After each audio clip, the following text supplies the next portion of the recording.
So now we're coming down to the last bit of our configuration. So let's go over to the 2950 and let's configure this guy to be the primary for 40 and 50 and the secondary for 1 and 30. So config T, spanning tree, VLAN, root, secondary. And then we'll do spanning tree, VLAN, 40, 50, root, primary. So now we've just caused a spanning tree reconvergence. You obviously wouldn't want to do this in the middle of the day because at this point, your whole network is in a state of flux. Packets aren't going where they need to go. These spanning tree timers are counting down. Really, this is not something you do in the middle of the day. You do this after hours during a normal maintenance window. So now if we go over and look at the 2960, we do show spanning tree. We're the root for 1 and 30 as we expect. We are not the root for 40 anymore because the root priority is 24.616. Our priority is 28.712. So by virtue of that fact, one of our ports are blocking because we have a redundant link to the switch that is the root for VLAN 40. The same thing with VLAN 50 over here. We can do show span tree on this guy.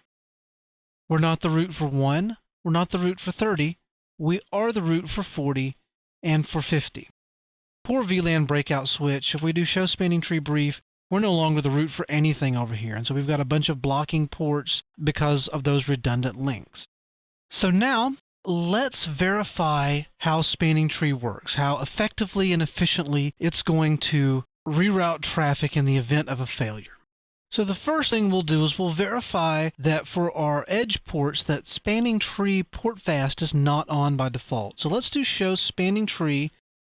We'll look at some of the other commands that's in here. In this case, we're going to do summary. So we'll do show spanning tree summary, and that tells us a good, decent summary without all of the port information that we may not care about in every case. In this case, we are in PVST mode per VLAN spanning tree, as opposed to MST mode, which we'll talk about a little later when we discuss rapid spanning tree. It says we are the root bridge for VLAN 1 and VLAN 30. Extended System ID is enabled, and the Extended System ID is where it adds the VLAN ID to the priority. Portfast default is disabled, Portfast BPDU guard is disabled, BPDU filter is disabled, loop guard is disabled. Really everything is disabled except for Ether channel misconfig guard. We also get a summary of all the VLANs and how many ports in each VLAN are in the blocking and listening and forwarding state, so on and so forth. So that works very well on the 2960. Let's run the same command on the 2950. Just to make sure that we're going to get the results that I expect to get, to be honest. So in this case, Portfast default is disabled, so unless we specifically configure Portfast on our edge ports, it will not be enabled. So, I have two hosts on my network here. I have this server and I have a Windows XP box connected to a different switch. One's connected to the 2960, one's connected to the 2950. They're both connected on port 3 on this switch. So if I go out to a command prompt here, I do ping 10.10.10.50, which is the other box on my little subnet here. You'll see that it's got a reply back from it. So without Portfast turned on, let's see how long a port takes to come online using all the default timers. So I'm going to do this, and I'm going to do a ping-t to do a continuous ping. So I'm going to the 2950 and do config T, interface fast Ethernet 0/3, going to shut down that interface.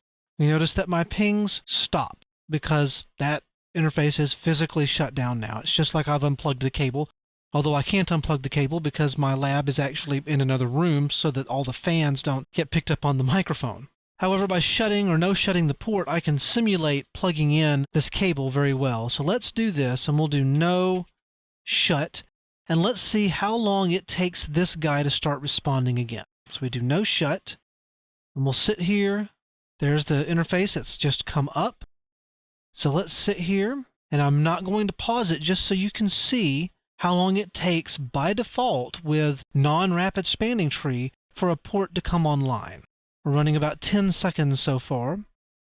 Now remember, my workstation is not going to send BPDUs, so it's going to wait the entire 20 seconds before this port figures out, okay, I'm not connected to a switch, so let me start forwarding packets.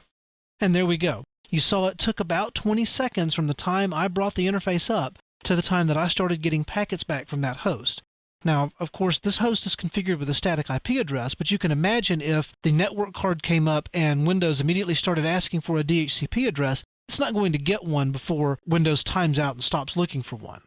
So let's stop that ping for now. And we're going to pause here, and we're going to do some more STP verification in the next video.